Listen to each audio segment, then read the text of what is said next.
तो आ चुका है एक न्यू वीडियो जो कि आपको मैं दिखाना चाहता हूँ। ये कहानी बहुत डरावनी है। डरावनी से कोई मतलब नहीं, मैं आपको बताता हूँ एक ऐसी प्रेम कहानी जिसे भुला दिया गया। मैं बताता हूँ भारत के कई अनूठी कहानियाँ हैं, जो अनूठी कहानियाँ हैं और घटनाओं का साक्षी रहा है। यह हर मोड़ पर कुछ न कुछ ऐसा सुनना को जरूर मिले जाता है जो आपको हैरान कर देता है कि क्या वाकई ऐसा होता है। आज हम आपको ऐसे ही एक स्थान के बारे में बताने जा रहे हैं जो अपनी अमर प्रेम कहानी के लिए जाना जाता है। ऐसी कहानी जो आज कई सदियों बाद भी न सिर्फ याद की जाती है, बल्कि आज के भौतिकवाद के से ग्रस्त समाज में जहां प्यार को बस एक खेल की तरह खेला जा रहा है, वहां प्यार के उस एहसास से रूबरू करवाती है जिसके लिए कभी लोग अपनी जान तक दे दिया करते थे।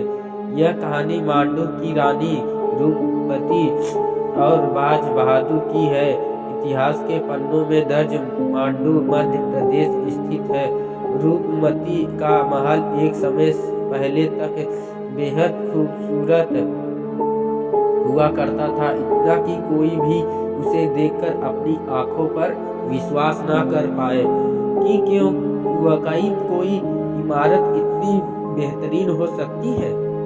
इस महल के ऊपर मंडप बने हुए थे जहां बैठकर पूरा राज्य नजर आता था। यह महल 365 मीटर की ऊंचाई और सीधी खड़ी चट्टान पर स्थित है, जिसका निर्माण बाज बहादुर ने करवाया था। ऐतिहासिक कहानियों के अनुसार कई रूपमती सुबह शाम मंडप पर बैठकर सामने बहने वाली खूबसूरत नर्मदा नदी को देखती करती थी।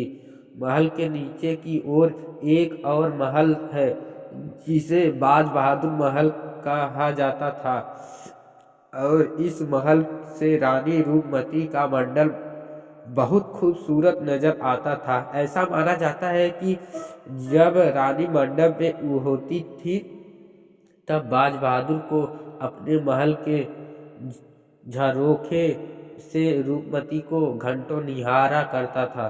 सन 1561 की बात है, जब मुगल बादशाह अकबर के सेनापति आदम खां ने मांडू पर आक्रमण कर बाजब बहादुर को पराजित कर दिया और रानी रूपमती को अगवा कर लिया। रानी रूपमती ने आदम खां के सक्षम समर्पण नहीं किया और अपनी जान दे दी।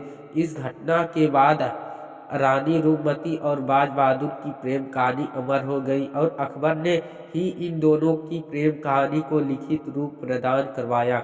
मांडू में न सिर्फ रानी रूपमती का महल चर्चा बटोरता है, बल्कि यहाँ कई और भी स्थान हैं जो अपनी खूबसूरती के लिए मशहूर हैं।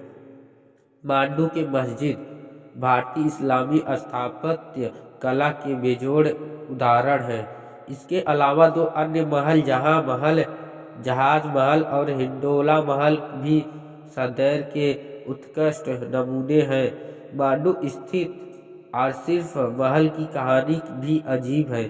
होशंग शाह ने सोने की अशर्फियाँ से इस महल को निर्माण करवाया था, जिसकी वजह से इसे आसिफ महल का नाम दिया गया। मांडू की इस भव्यता से प्रभावित होकर मुगल सम्राट जहांगीर यहाँ कई अमानों तक रहा है। चप्पे चप्पे का विचरण किया।